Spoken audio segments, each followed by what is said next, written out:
안녕하세요. 오후의 경제수다 구혜림입니다.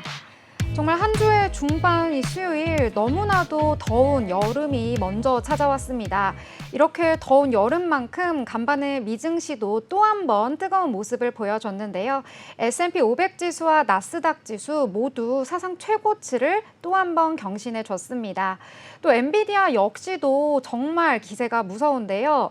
또 한 번 3%대 상승을 하면서 이 시총 1위 자리를 올라가는 모습을 보여줬습니다.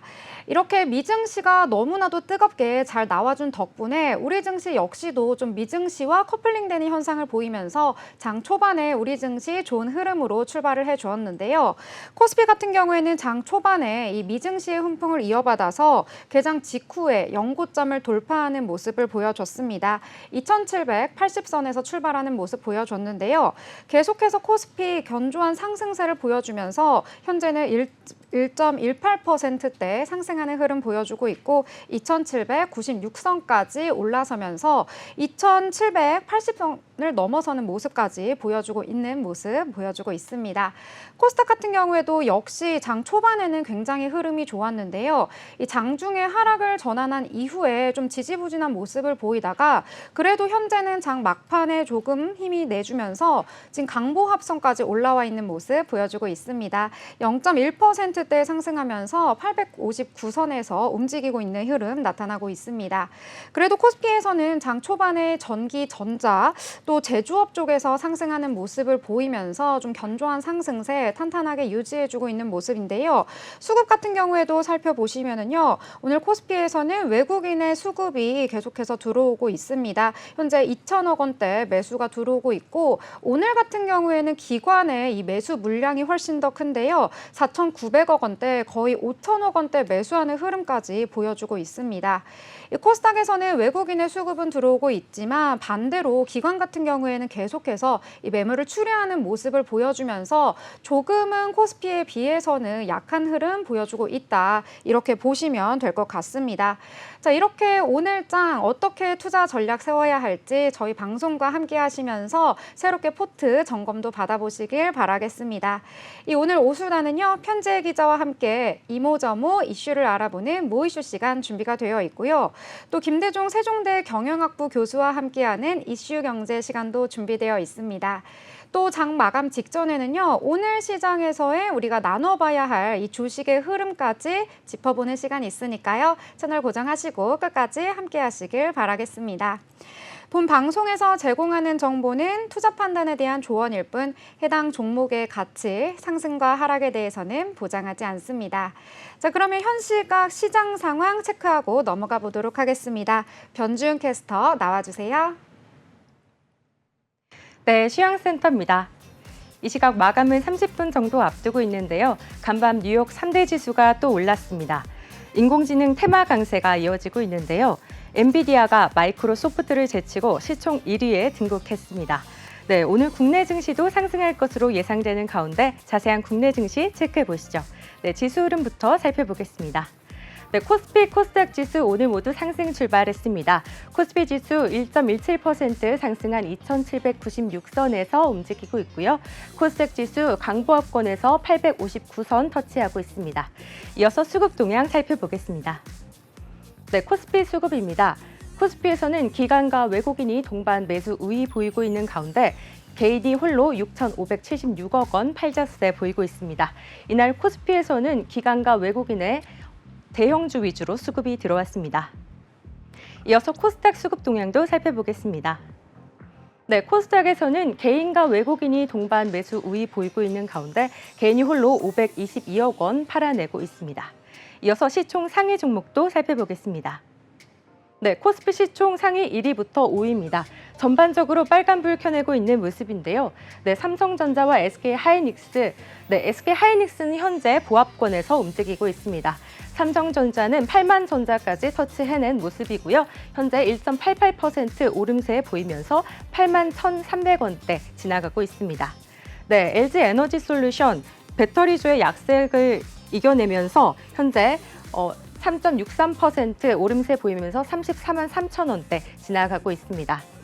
네, 인도 IPO 시장에 대한 성장 모멘텀으로 좋은 흐름 계속 이어가고 있는 현대차입니다. 1.59% 상승하면서 28만 7천 원대 지나가고 있습니다. 삼성 바이오로직스 1.89% 상승해내고 있습니다. 이어서 코스피 시가총액 6위부터 살펴보시죠. 네, 코스피 시가총액 6위부터 10위입니다. 모두 빨간불 켜내고 있는 모습인데요. 네, 완성차 종목의 이슈로 기아차 역시 강보합권에서 움직이고 있습니다. 13만 1,000원대 지나가고 있습니다. 삼성전자 우선주 강보합권에서 지나가고 있고요. 6만 3,200원대 터치하고 있습니다. 네, 셀트리온 2.40% 오름세 보이면서 18만 원대 지나가고 있습니다. 네, KB금융주 오늘 나흘 만에 상승 전환했습니다. 1.81% 오름세 보이면서 7만 8천 원대 지나가고 있습니다. 네, 포스코홀딩스 1.09% 오름세 보이면서 37만 2천 원대 터치하고 있습니다. 이어서 코스닥 시가총액도 살펴보겠습니다. 네, 코스닥 시가총액 상위 1위부터 5위입니다. 전반적으로 혼조세 켜내고 있는데요. 에코프로 BM과 에코프로 형제가 오늘 오랜만에 빨간불 켰습니다. 네, 에코프로 BM 1.30% 상승하면서 19만 4천 원대 지나가고 있고요. 에코프로 1.91% 상승한 9만 5천 원대 지나가고 있습니다. 알테오제는 6.58% 하락세 보이고 있는데요. 25만 5,500원을 기록하고 있습니다. 네, 엔캠은 현재 강보합권에서 움직이고 있고요. 27만 원 지나가고 있습니다. 이어서 코스닥 시가총액 6위부터 10위도 살펴보시죠. 네, 코스닥 시가총액도 전반적으로 혼조세 보이고 있는데요. 네, 리노공업 현재 약보합권에서 움직이고 있습니다. 26만 원대 지나가고 있고요. 삼천당 제약 자사주 50만 주 매각 이슈에 불기둥 세웠던 삼성당 제약 외국인과 기관의 수급이 들어오면서 현재 13% 오름세 나타내고 있습니다. 네, 15만 9천 원대 지나가고 있습니다. 네, 미용기기 업황의 기대감 좋은 흐름 계속 이어가고 있습니다. 클래시스 6.56% 상승하면서 5만 5천 원대 지나가고 있습니다. HPSP 6.76% 상승했고요. 4만 1천 원대 터치하고 있습니다. 지금까지 시황센터였습니다. 네, 현재 시황 잘 살펴봤습니다. 오늘 코스피는 굉장히 좋은 흐름 보여주고 있는데 코스닥은 좀 장 후반에 좀 힘이 빠지는 모습이 나타나고 있습니다. 지금 현재 상승하는 종목보다는 좀 하락하는 종목이 많기 때문에 이 부분에 유의하셔서 좀 포트도 다시 한번 점검해 보셔야겠다 이렇게 보시면 될 것 같습니다. 그러면 저희는 계속해서 앞으로의 추이 지켜보도록 하겠습니다. 자, 그러면 다음 코너로 넘어가 보도록 하죠. 편재 기자와 함께 오늘의 다양한 이슈를 짚어보는 모이슈 시간 준비되어 있습니다. 편재 기자님 어서 오십시오. 안녕하세요. 네. 자, 그러면 첫 번째 이슈부터 만나보도록 하겠습니다. 이 한국의 생활 물가가 OECD 평균보다 60% 높다는 분석이 나왔습니다. 이 부분이 왜 그런지 그 이유 설명해 주시죠. 네, 맞습니다. 한국은행의 분석에 따르면 우리나라의 사과, 돼지고기, 그리고 소고기, 그리고 골프장 이용료, 남성 정장 등은 OECD 국가 중에서도 가장 비싼 편에 속한 것으로 나타났습니다. 또한 주거비도 OECD 평균보다 20% 이상 높았습니다. 반면 전기와 수도료 같은 공공요금은 OECD 평균보다 낮은 것으로 나타났습니다. 네, 이 OECD 국가들 중에서 우리나라가 유독 높다 이렇게 볼 수가 있는데 자, 왜 이렇게 물가가 높은 걸까요? 네, 한국은행의 보고서에 따르면 우리나라의 낮은 농업 생산성, 높은 유통비용, 제한적인 수입 등을 주요 원인으로 꼽았습니다. 특히 농산물 가격이 높은 이유는 생산 단가가 높고 유통비용이 많이 들기 때문입니다. 의류의 경우 브랜드 의류를 선호하는 소비자의 높은 브랜드 의류를 선호하는 소비자의 성향도 있었고요. 그리고 유통 경로도 한몫하고 있었습니다. 만약 구조적 문제가 개선이 되면 우리나라 평균 소비 여력이 7% 정도 늘어날 것으로 내다보고 있습니다. 네, 이렇게 소비자들의 취향이 적용이 되는 소비재 같은 경우에는 요금이 좀 높다, 유통과도 관련이 있다 이렇게 보면 될 것 같은데 자, 그렇다면 또 높은 요금이 나오고 있는 것이 바로 공공요금이라고 하는데요. 이 공공요금 왜 이렇게 낮은 건지 이 이유가 있을까요? 네, 공공요금은 비교적 저렴했습니다. 이유로는 가계부담 경감과 에너지 충격 완화를 위한 정부 정책 제도가 잘 마련이 마련이 되어 있기 때문에 OECD 국가에 비해 그리고 비교적 낮았습니다. 전기료, 수도료, 외래 진료비, 인터넷 사용료 등이 OECD 평균의 절반 수준이라고 합니다. 네, 이렇게 물가가 좀 나뉘어져 있다, 양극화가 되어 있다, 이렇게 볼 수도 있을 것 같은데요. 이에 대한 해결책은 또 어떤 것들이 있는지 설명해 주시죠. 네, 한국은행은 유통구조 개선, 수입선 확대 등 구조적인 해법으로 풀어야 한다고 제시했습니다. 특히 농산물의 공급 채널을 좀 다양화하고 농업 생산성을 높이는 방안이 필요하다고 강조했습니다. 또한 공공요금도 단계적으로 정상화할 필요가 있다고 주장하기도 했습니다. 네. 이 OECD 국가에 들어가 있는데 또 소비재나 여타 다른 생활비는 굉장히 높기 때문에 좀 먹고 살기 힘들다. 우리 서민들의 물가 부담 굉장히 커지고 있는 것 같아서 이 부분에 대해서도 좀 정부의 노력이 필요하다. 이렇게 보시면 될 것 같습니다. 자, 그럼 저희는 다음 이슈로 넘어가 보도록 하겠습니다. 네, 정부가 2027년까지 콘텐츠 사업에 5조 원의 정책 금융을 투입한다고 발표를 했습니다. 이를 통해서 이 콘텐츠 산업 매출의 200조 원, 이 수출액 250억 달러를 달성해 이 세계 콘텐츠 시장의 4대 강국으로 도약하겠다, 이러한 목표를 세웠다고 하는데요. 자세한 내용 전해주시죠. 네, 정부는 경기 판교 LH 기업성장센터에서 열린 제8차 콘텐츠산업진흥위원회에서 K-컨텐츠 글로벌 4대 강국 도약 전략을 발표했습니다. 국무총리를 위원장으로 한 이 위원회는 문체부와 기재부 등 13개 관계부처 장관과 민간 위촉위원들이 참여하는 최고 의사결정 기구입니다. 이번 회의에서 K-컨텐츠를 국가전략 사업으로 육성하고 또 컨텐츠 기업의 성장을 지원하며 세계 주류 문화로 도약하기 위한 다양한 전략들이 논의되었다고 합니다. 네. K-콘텐츠 정말 세계적으로 굉장히 인기잖아요. 그렇기 때문에 정부에서도 이에 발맞춰서 좀 열심히 밀어주겠다, 이런 포부를 밝힌 것 같은데요. 자, 그렇다면 K-콘텐츠 이 복합 문화단지 조성 계획도 포함되어 있다고 하더라고요. 네, 맞습니다. 정부는 2035년까지 K-컨텐츠 복합 문화단지를 조성해서 K-컨텐츠 생산과 유통을 촉진할 계획이라고 말했습니다. 이 단지는 컨텐츠 아카데미, 그리고 창작 창업센터, 영상 제작센터, 박물관, 페스티벌 등을 포함한 복합시설로 조성될 예정입니다. 이것을 통해 K-컨텐츠가 지속적으로 성장하고 글로벌 시장에서 경쟁력을 갖출 수 있도록 지원할 예정이라고 합니다.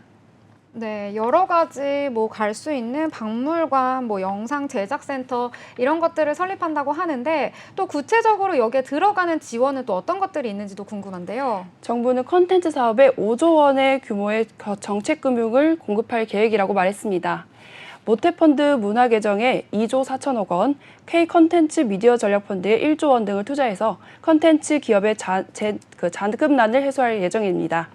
또한 완성보증 제도를 확대해서 컨텐츠 밸류 체험 전 단계를 걸쳐 지원하고 컨텐츠 기업의 대출이자 일부를 지원하는 등 다양한 금융 지원을 강화할 방침이라고 말했습니다.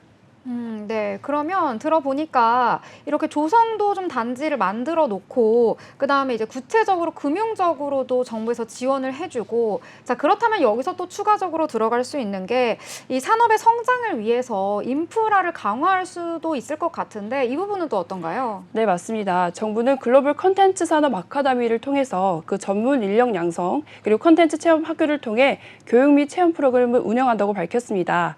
또 국내 자본 중심의 정책 운영 펀드를 방식을 개선해서 해외 벤처 캐피탈도 정책 펀드를 운영에 참여할 수 있도록 개방할 예정이라고 말했습니다.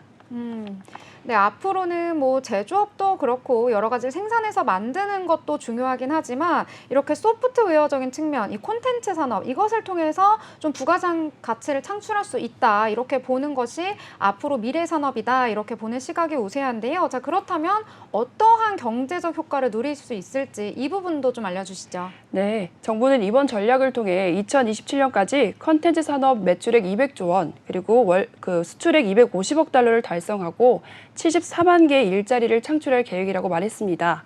이것을 통해 컨텐츠 산업이 한국 경제의 새로운 성장 엔진으로 도약할 수 있을 것으로 기대된다고도 말했습니다.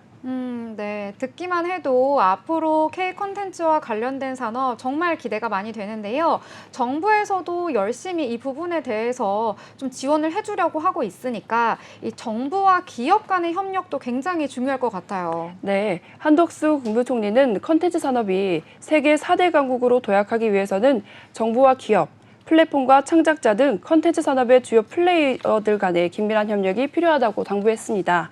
또한 컨텐츠 산업이 한국 경제의 미래를 이끌어갈 새로운 성장 엔진으로 부상하고 있는 만큼 정부 차원의 총력 지원이 이루어질 것이라고 말했습니다.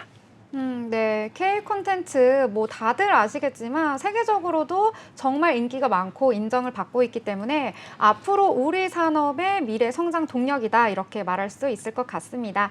자, 그러면 저희는 이렇게 두 가지 이슈 잘 알아봤습니다. 지금까지 수고해준 편지혜 기자 감사합니다.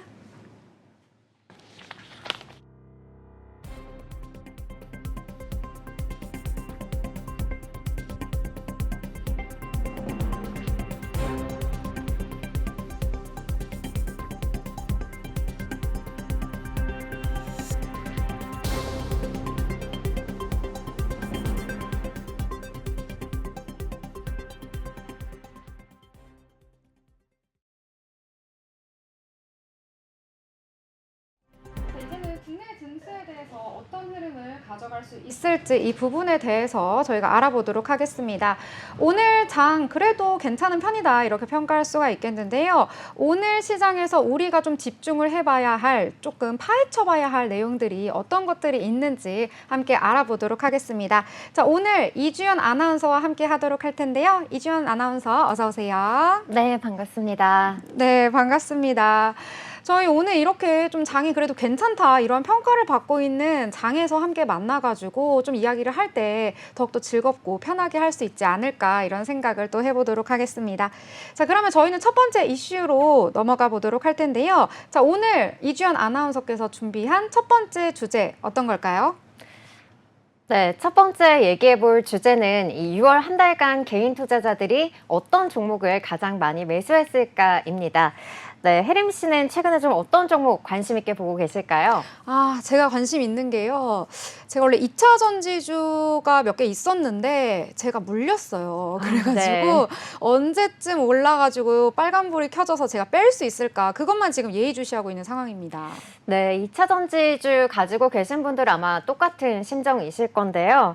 네, 최근 좀 미증시의 호재에도 불구하고 우리 시장은 이렇게 좀 혼조세를 보이고 있습니다. 그럼에도 불구하고 이 해림 앵커처럼 계속해서 좀 주식시장에 관심을 가지고 계신 분들이 많이 늘어나고 있는 실정인데요. 이 최근에 빅2가 작년 9월 이후 처음으로 20조 원을 넘겼다고 합니다. 네, 이렇게 이런 현상이 좀 정부가 밸류 프로그램 카드를 꺼내 놓으면서 심화가 됐는데요. 또 이 최근에는 반도체나 또 K푸드, 또 K화장품, 최근에 또 K산유국 테마에서 이 대왕고래 테마까지 좀 빠르게 순환매가 돌면서 개인들이 투자에 관심을 굉장히 많이 기울이고 있다고 볼 수 있겠습니다. 이 한국가스공사 같은 경우에는요, 이 신용융자 거래 잔고가 가장 많이 증가한 종목 1위로 꼽히기도 했는데요. 자, 이렇게 좀 신용융자 거래 잔고가 느는 현상이 지금 현재 증시의 열기가 굉장히 뜨겁다라고 볼 수 있겠습니다. 이 투자자의 예탁금도 지난 13일 이후에 2조 원 가까이 늘어나기도 했다라고 하는데요. 자, 이렇게 좀 투심이 과열되고 있는데 혜림 씨, 그러면 이번 달 좀 어떤 종목을 개인들이 가장 많이 매수했을 거라고 생각하실까요? 최근 한 7일간의 흐름을 보고 말씀해 주시는 거죠.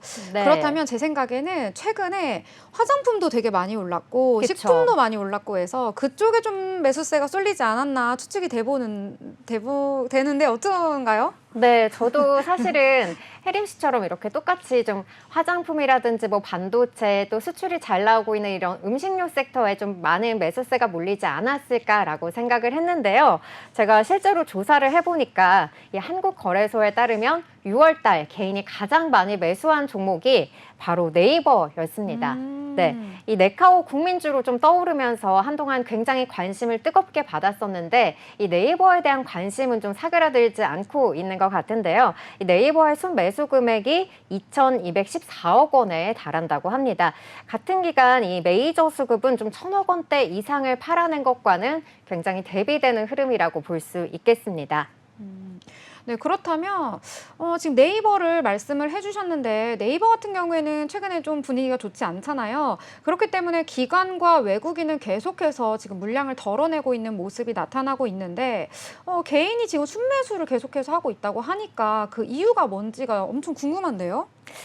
네, 일단은 네이버는 현재 좀 52주 신저가를 기록을 하면서 계속해서 좀 주가가 빠지는 모습을 나타내고 있습니다. 네, 지난 17일에는 장중 16만 6천 원까지 내려가면서 이 바닥 밑에 좀 지하실이 있다, 좀 이러한 말을 실감하게 하는데요. 네, 지난 1분기 네이버 실적이 호실적이었음에도 불구하고 네, 여러분들 아시겠지만 이 라인 야후 사태 관련해서 해외 사업이 좀 불확실성이 커지면서 주가가 좀 연일 하락세를 보이고 있는 모양새입니다. 하지만 개인은 오히려 지금 이 구간을 저가 매수로 좀 판단하고 있는 모습인데요. 이 최근 네이버가 발표한 클로버 AI 등 이 인공지능 서비스 강화, 또 삼성전자와 함께 AI 칩을 개발하겠다, 이러한 소식들도 전해졌었죠. 아무래도 좀 인공지능이 핫한 만큼 네, 개인 투자자분들은 물타기 그리고 이 저가 매수 구간으로 좀 기회를 삼아보면 되지 않을까, 이렇게 좀 생각을 하고 있습니다. 그리고 이 개인들만 좀 사실은 이렇게 생각을 하는 게 아니고요. 증권가의 시각도 굉장히 비슷합니다. NH투자증권은 네이버에 대해서 이 라인 야후 사태에 대해서 사실은 실보다는 득이 많을 거다, 좀 이렇게 해석을 하고 있는데요. 하반기 실적도 긍정적으로 전망한다면서 목표 주가를 28만 5천 원으로 잡기도 했습니다. 네.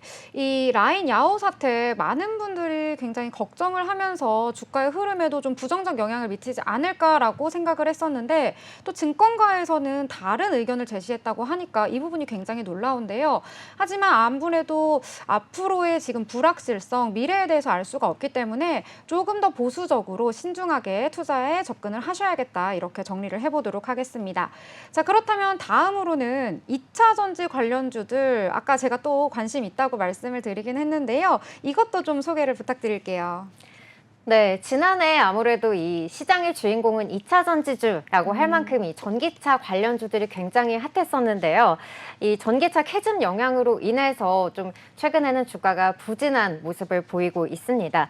하지만 개인 투자자들은 여전히 좀 2차 전지주들을 순매수하는 모습을 나타내고 있는데요. 이 순매수 상위 명단을 보시면은 LG화학이 3위 자리에 오르기도 했고요. 5위에는 에코프로비엠, 그리고 삼성 SDI와 포스코퓨처엠, 또 LG에너지솔루션도 상위에 기록하기도 했습니다. 자, 그런데 이 개인들과의 관심과 반대로 이 증권가의 시각은 조금 차가운 그런 모습인데요. 대부분의 2차 전지주에 대해서 목표가를 하향 조정하기도 했습니다. LG화학부터 좀 살펴보시면은요, 이 KB증권이 올해 2분기 전 사업부 실적 개선이 예상된다고 분석을 했지만 목표 주가는 57만 5천 원에서 53만 원으로 하향 조정한 상황입니다. 하지만 이 LG화학이 세계 시장 점유율 1위를 기록하는 ABS 생산 가동률이 90% 이상 늘어난 걸로 좀 보이고 있는데요. 아무래도 이 중국이 이구환신 정책을 펼치면서 좀 이러한 영향을 받지 않았을까 생각을 해봅니다. 네, 그리고 에코프로비엠 같은 경우에도 좀 올 들어서 주가가 많이 하락을 하면서 많은 투자자분들이 굉장히 속이 쓰리실 것 같은데요. 자, 이 증권가에서는 이 에코프로비엠에 대해서 좀 목표가가 굉장히 엇갈리는 모습을 나타내고 있습니다. 15만 원부터 33만 원대까지 이렇게 좀 다양하게 열어두고 있는 그런 상황인데요. 자, 이렇게 좀 세계적으로 전기차 성장세가 둔화되는 흐름이 나타나고는 있지만 이 중장기적으로는 우리가 내연기관차에서 전기차로 갈 수밖에 없다, 좀 이러한 흐름을 따라가야 한다라는 분석이 나오면서 메리츠 증권에서는 이러한 현상을 좀 낙폭 과대로 분석을 했고요. 또 반면에 좀 유럽연합과 미국의 전기차 지원 정책 후퇴로 인해서 이 2030년까지 양극재 판매량이 연평균 15% 줄어들 거다, 이런 얘기도 있습니다. 그래서 유진투자증권에서는 가장 낮은 목표가인 15만 원을 제시하기도 했습니다. 그리고 포스코퓨처엠 같은 경우에도 2분기 연간 실적 전망치를 하향 조정하면서 목표 주가를 27만 원으로 기존 대비해서 7% 내려잡기도 했고요. 또 투자 의견을 중립으로 유지한 상황입니다. 또 LG에너지솔루션 같은 경우에는요, 굉장히 테슬라에 납품을 하면서 작년에 굉장히 주가가 많이 달아올랐었는데요. KB증권에서는 미국 전기차 침투율 둔화를 이유로 올해와 또 내년 영업이익 추정치를 하향 조정하기도 했습니다. 아무래도 이 미국과 좀 연관이 많이 되어 있는 만큼 이 미국 전기차 시장에 영향을 많이 받는 게 아닌가 이러한 생각이 들기도 합니다. 또 신용평가사 S&P 글로벌이 이 LG화학과 LG에너지솔루션의 신용 등급을 좀 기존과 같이 유지를 했지만요. 이 전망은 안정적에서 또 부정적으로 이렇게 하향 조정하기도 했습니다. 네. 2차 전지주 사실 뭐 작년 한 늦가을에서 초겨울 정도인가요? 그때 굉장히 달아올랐던 종목이잖아요. 뭐 100만 원을 넘어서서 뭐 200만 원까지 간다 이런 이야기도 나오기도 했었고 올 초에 좀 엔캠으로도 수급이 쏠리는 모습까지 나오기도 했었는데 지금은 좀 거래량이 그렇게 활발하진 않기 때문에 좀 신중한 투자를 해야겠다 이렇게 생각이 들기도 합니다. 자, 그럼 저희 다음은 바이오주에 대해서도 이야기를 나눠볼까 해요. 바이오주 투자 열풍도 굉장히 상당했었습니다. 현재는 조금은 소외된 느낌이 들기도 해요. 왜냐하면 바이오주 같은 경우에는 굉장히 어떤 이슈가 하나 터질 때마다 변동성이 굉장히 크기 때문인데요. 이 부분에 대해서도 좀 어떻게 조사를 해주셨다고요? 네, 맞습니다. 네, 그간 좀 주식시장에서 바이오주들이 좀 소외된 모습을 보였는데요. 아무래도 이 반도체주 랠리가 좀 그 영향을 미친 게 아닌가라고 생각을 해봅니다. 이 사실상 미국 암연구학회나 또 아스코 같은 이런 굵직한 이벤트들이 있었음에도 불구하고 바이오주들이 좀 주도주로 떠오르지 못한 그런 상황인데요. 하지만 이런 상황 속에서도 불구하고 이 바이오 업계의 트렌드가 또 비만 치료제, 뭐 치매 치료제 이쪽으로 키워드가 잡히면서 개인들은 매수세를 계속해서 이어나가고 있는 모습입니다. 자, 개인 투자자들이 셀트리온을 1,447억 원 또 사들이면서 순매수 2위에 달하는 규모를 나타냈는데요. 셀트리온은 최근 이 미국 FDA의 자가 면역 질환 치료제인 짐펜트라의 치료 범위를 류마티스 관절염으로 확장하기 위해서 임상 3상 계획을 제출했다고 밝혔습니다. 미국 내 신약 지위를 확보한 이 짐펜트라의 적응증에 류마티스 관절염을 추가하면서 시장 영향력을 빠르게 확대한다는 계획을 가지고 있는데요. 이 의약품 시장 조사기관 IQVIA에 따르면 지난해 세계 류마티스 치료제 시장 규모는 423억 원을 넘어서기도 했고요. 우리 돈으로 환산하면 55조 원이나 되는 규모라고 합니다. 그중에서 미국 시장 규모만 세계 시장의 72%, 우리 돈으로 약 39조 원에 해당하는 시장이라고 하니까요. 앞으로의 전망 좀 임상이 통과된다는 이런 가정하에 좀 긍정적으로 가져가 볼 수 있겠습니다. 네. 이 제약바이오 쪽은 아무래도 어떠한 질병에 대해서 새로운 어떤 치료제가 나왔다던가 아니면 임상에 성공을 했다던가 이런 하나하나의 이슈에 대해서도 주가가 굉장히 민감하게 반응하는 성격이 있기 때문에 그만큼 변동성도 굉장히 크다 이렇게 볼 수가 있겠습니다. 그렇기 때문에 이제 투자를 하시려는 분들 좀 투자를 결정할 때 증권가 리포트 이런 것들도 좀 확인을 하실 것 같은데요. 이 부분은 어떨까요? 네, 증권가에서는 이 바이오 업종에 대한 좀 모멘텀을 유효하다라고 말은 했지만 종목별로의 옥석 가리기가 굉장히 중요한 시점이다라는 의견도 밝히기도 했습니다. 이 하이투자증권은 바이오주에 대한 펀더멘털 그리고 트랙 레코드, 경쟁력에 대한 종합적인 평가가 좀 필요하다고 한 시점인데요. 이 글로벌 성과가 기대되는 바이오 업체들을 좀 잘 골라서 투자를 해야 한다는 의견을 내비치기도 했습니다. 자, 알테오젠이 이 정맥주사 제형을 피하주사 제형으로 바꿔서 이 독보적인 기술력으로 좀 마일스톤을 확보한 것처럼 이렇게 좀 뚜렷한 기술력을 가진 기업들이나 또 한 가지 신약으로만 좀 임상에 도전하는 것이 아닌 좀 다양한 파이프라인을 가진 기업들을 살펴보는 게 좋겠다라는 전문가들의 의견도 나오고 있습니다. 네, 이 증권가 리포트까지 정말 꼼꼼하게 살펴보시고 투자 전략 세우셔야겠다 이렇게 정리를 해보도록 하겠습니다. 자, 그럼 저희는 짧게 다음으로 넘어가 보도록 할 텐데요.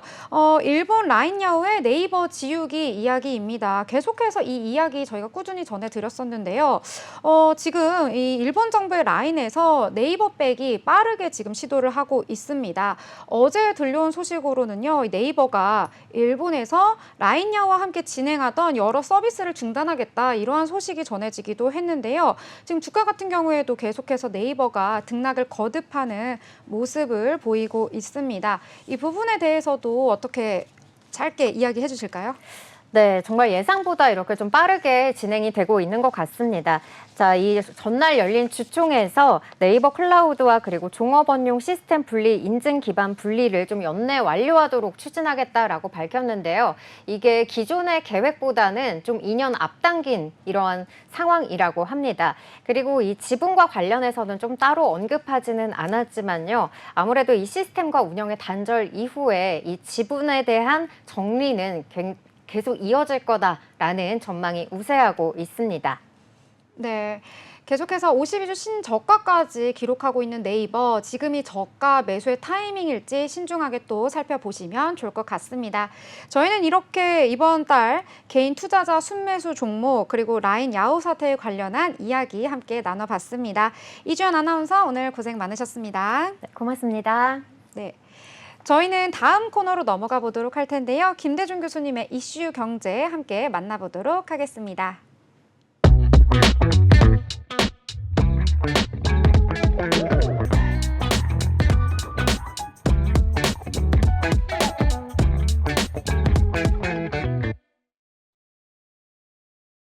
자, 다음은 이슈 경제 시간인데요. 어제 밤 사이에 뉴욕 증시 정말 고금리 동결 상황 속에서도 계속해서 상승을 하고 있는 것이 있습니다. 바로 나스닥과 S&P 500 지수 계속해서 최고치를 경신하고 있어요. 미국의 연준이 이제 금리를 올해 1회 아니면 좀 시장에서 긍정적으로 바라본다 하더라도 한 2회 정도 좀 내리지 않을까 이렇게 보는 시각도 계속해서 나오고 있는데요. 이 서학개미들, 미국에 투자하고 있는 이 서학개미들은 이러한 상황 속에서 어떻게 대응을 해야 할지 이 부분에 대해서 저희 함께 이야기를 나눠보도록 하겠습니다.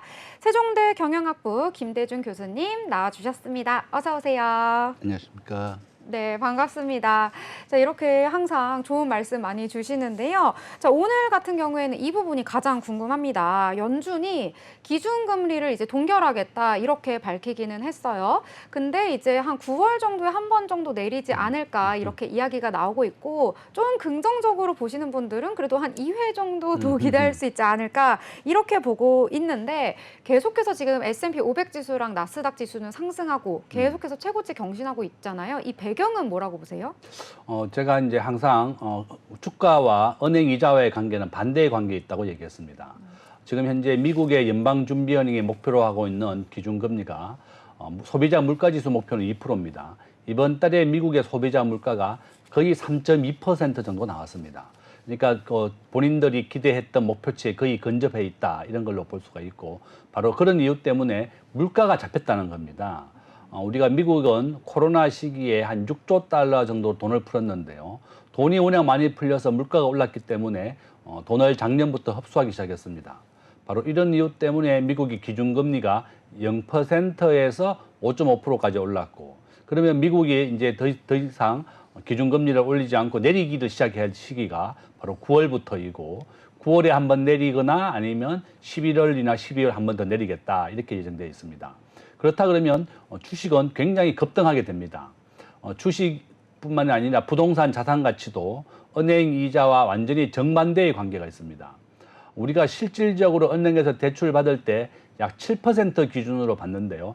7% 이하가 내려가면 부동산 가격이 오르고 은행 이자가 7%가 넘어서게 되면 부동산 가격이 내립니다. 주가도 마찬가지다. 미국 국민들 지금 현재 5.5%가 기준금리니까 미국 국민들 대출금리 지금 한 8% 정도 됩니다. 미국도 8% 고금리로 굉장히 어려운 상황이었지만 미국의 기업 주가는 계속 상승하고 있습니다.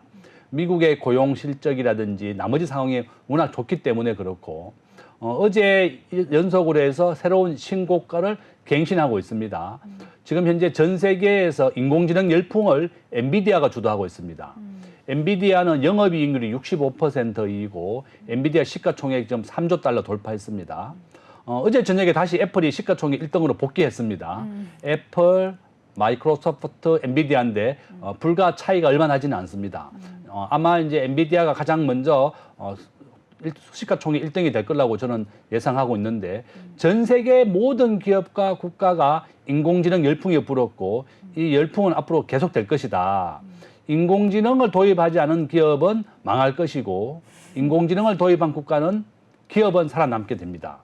바로 이런 이유 때문에 미국 경제가 계속 성장하고 있다. 이렇게 볼 수 있습니다. 네, 그러면 지금 말씀해 주신 것처럼 뭐 엔비디아, 애플, 뭐 어제 브로드컴도 굉장히 또 상승을 했잖아요. 이런 빅테크 기업들이 상승을 했기 때문에 좀 이렇게 오르지 않았나 이렇게 평가를 하면 될까요?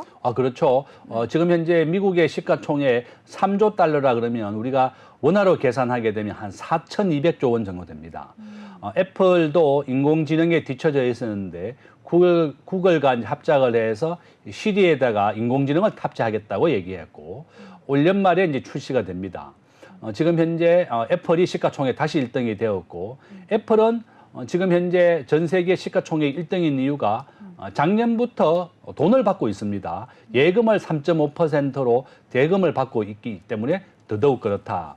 제가 요즘 주식을 정리하다 보면 한 그래프를 표도 한번 보신 바와 같이 주가 시가총액 1등이 계속 바뀌고 있습니다. 금년 2월 2일 날 마이크로소프트가 1등이었는데 애플이 2등이었습니다. 요 밑에 있던 6위의 엔비디아가 최근에 3개월 만에 시가총액이 1조 달러가 증가했습니다. 1조 달러 그러면 우리가 한 1,300조 원 정도 됩니다. 그러니까 삼성전자의 시가총액이 500조니까 삼성전자의 3배 정도가 불과 3개월 만에 생겨난 것이다. 지금 그 정도로 성장하고 있고 시가총액이 4,000조가 넘는다 그러면 삼성전자 시가총액 500조입니다. 58이 40이기 때문에 바로 그런 이유다. 지금 그래프를 한번 보시면 글로벌 시가총액 비중이 미국이 52%에서 60%까지 증가하고 있고요. 일본은 7에서 5%, 중국도 내려가고 있고 한국도 마찬가지입니다. 전 세계 글로벌 시가총액 비중에서 미국은 계속 성장하고 있습니다. 우리나라의 야놀자가 7월 달에 미국 나스닥에 상장을 합니다. 한국에 상장하는 것보다 미국에 상장을 하게 되면 10배 이상 주가 가치를 인정해 줍니다. 또 우리나라는 차등 의결권이 없지만 미국에서는 창업자에게 그 주식의 10배를 인정해 주게 되어 있습니다. 그래서 쿠팡의 김범석 의장도 미국 나스닥에 상장을 했고 시가총액이 한 70조 원 정도 됩니다. 한국에 상장했을 때보다 10배 정도 더 비싸다. 바로 이런 이유 때문에 전 세계 경제가 계속 성장하고 있다. 이렇게 볼 수 있습니다. 네, 역시 빅테크 시총 계속 순위도 바뀌는 거 보면은 정말 이 기세가 무서운 것 같습니다. 사실 지금 뭐 CPI나 PPI 계속해서 지금 둔화가 되고 있고 좀 소비 심리도 위축되고 있다. 또 고용 지표도 발표가 됐는데 어제 좀 좋지 않게 나왔잖아요. 그래서 좀 인플레이션이 조금 둔화되는 것이 아니냐 하면서 좀 투심이 회복되는 분위기가 나왔어요.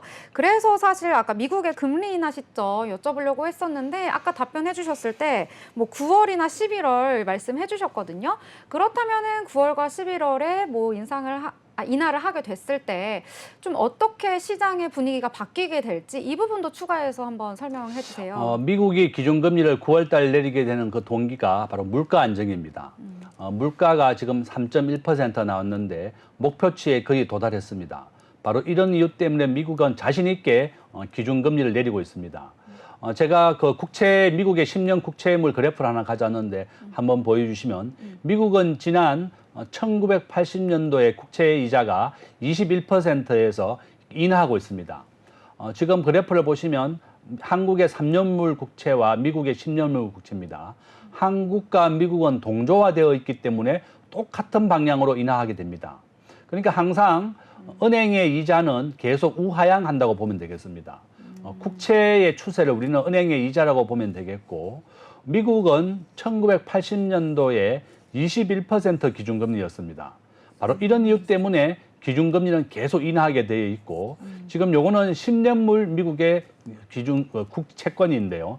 은행 이자는 이와 같이 계속 우하향하게 되어 있다. 그럼 반대로 기업의 성장은 계속 성장합니다. 우상향하게 되어 있습니다. 미국의 애플이나 마이크로소프트나 이런 기업들인데 이 그래프와 마찬가지로 이 확률이 90% 확률로 미국의 그 기준금리, 국채이자는 내린다. 그럼 반대로 주가는 오르게 된다. 이렇게 볼 수가 있는 거죠. 지금 상관관계 그래프가 있는데 한번 띄워봐 주시면 마이너스 0.8의 상관관계가 있는 겁니다. 지금 현재 오른쪽에 종합주가지수 부동산이 있고 왼쪽에 이제 CD의 그래프가 되어 있는데요. 그 정도로 주가라든지 부동산 자산 가치는 상관관계가 가장 큰 영향을 준다. 보시면 정확히 마이너스 0.8의 반대의 관계가 있습니다. 바로 이런 이유 때문에 기준금리가 인하된다 그러면 주식과 부동산 가격은 급등하게 되어 있다. 미국은 금년도에 목표치로 했던 기준금리가 4.6입니다. 지금 현재 5.5%에서 4.6까지 내리기로 했었고 이 기준금리를 내년에는 3.6, 2026년에는 2.6까지 내릴 예정입니다. 이와 같이 계속 기준금리를 내려서 경제하기 좋은 환경을 만들겠다는 겁니다. 지금 10년물 국채 채권인데요. 우리가 코로나 시기에 일시적으로 이렇게 올랐지만 계속 장기적으로는 우하향하게 되어 있습니다. 그렇다면 반대로 기업의 주가는 오른쪽으로 성장하고 GDP는 증가하게 되어 있다. 요즘은 항상 은행 이자는 내린다. 그래서 이제 공매도를 하면 우리가 워렌 버핏은 얘기했습니다. 공매도를 하지 마라. 기업은 계속 성장하고 발전하기 때문에 계속 성장한다는 겁니다. 바로 그런 걸 우리가 명심해야 되겠고 우량한 기업에 투자해라. 지금 현재 우리나라 시가총액은 2,500조지만 미국의 시가총액 1, 2, 3등 기업들 전부 다 3조 달러가 넘습니다. 지금 현재 보고 계신 게 주가와 주요 변수의 상관관계 분석입니다.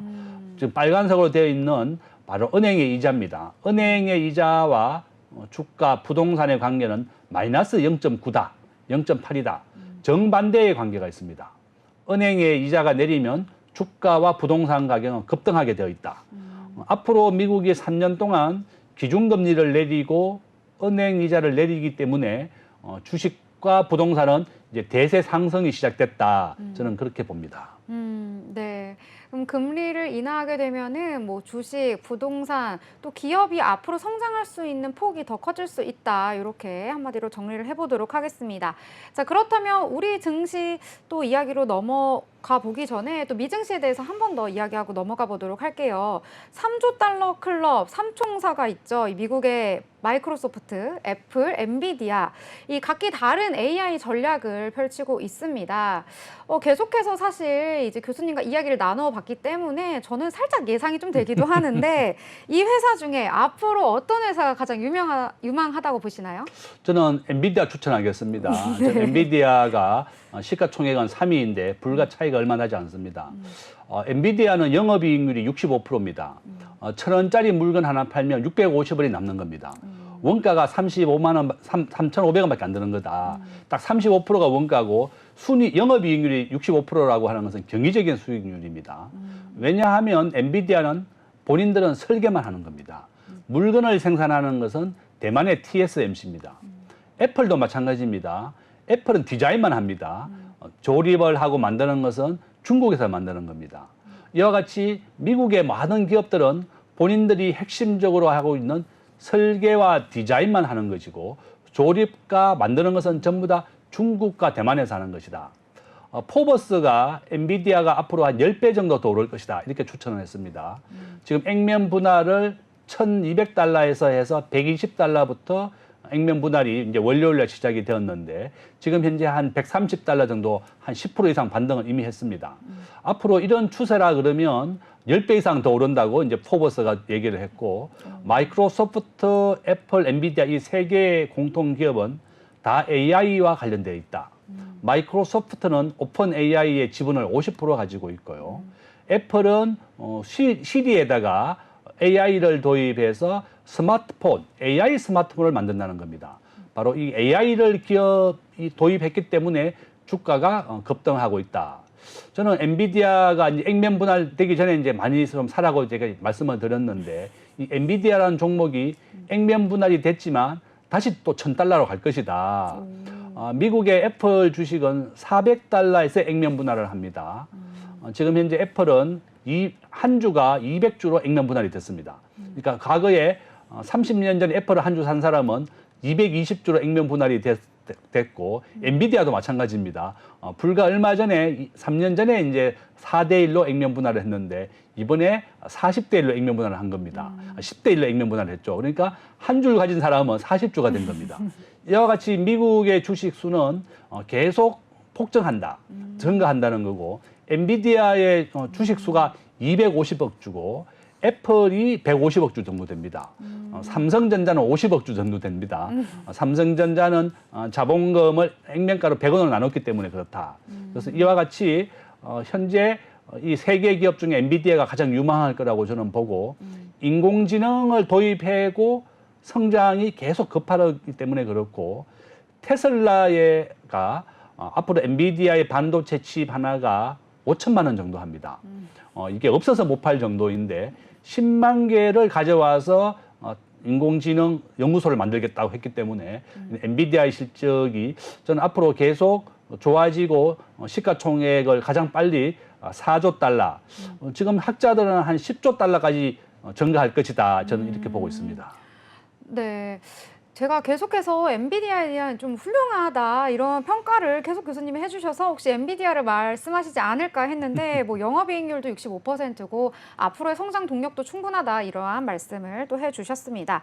자, 그렇다면 이 미국 시장에 대한 전반적인 이야기 한번 해봤는데 이 국내 시장에 대한 영향도 한번 짚어보도록 하겠습니다. 이 미국의 금리 인하에 대한 기대감이 나오면서 좀 반도체 업종을 중심으로 이 서머 랠리가 나타나지 않을까 이러한 전망도 좀 나오고 있는데 교수님께서는 어떻게 보세요? 그렇습니다. 저도 이제 썸머 랠리가 돼야 됩니다. 지금 현재 미국의 나스닥이나 다우존스가 신고가를 갱신하고 있는데 우리 대한민국만 지금 현재 마이너스 20%입니다. 우리가 3,300이 최고점인데 지금 한 600포인트 이상 아주 밑에 있다. 결론은 우리나라 주식만 전 세계에서 소외되고 있습니다. 저는 항상 뭐 정부에도 촉구하고 있습니다. 좀 기업하기 좋은 환경을 만들어줘라. 우리나라가 4차 산업혁명의 선두가 서야 되고 대한민국은 제조업 중심 국가입니다. 제조업은 세계 5위의 강대국이고 GDP는 세계 한 10위 정도 됩니다. 이와 같이 대한민국이 법인세를 세계 평균 이하로 좀 낮추고 좀 기업하기 좋은 환경을 만들어줘야 되겠다. 한국의 법인세 지금 26%입니다. 지방세를 포함해서 26%고 미국은 21%, 그다음에 싱가포르가 17%, 아일랜드는 12%입니다. 이와 같이 법인세를 낮추어서 다국적 기업을 유치해야만 그 나라가 성장하고 일자리가 만들어지는데 우리 대학생 청년 취업률 45%밖에 안 됩니다. 절반도 취업을 못하는 게 현재 환경이다. 그래서 저는 정부가 기업하기 좋은 환경을 만들어야만 우리나라가 썸머 랠리가 된다.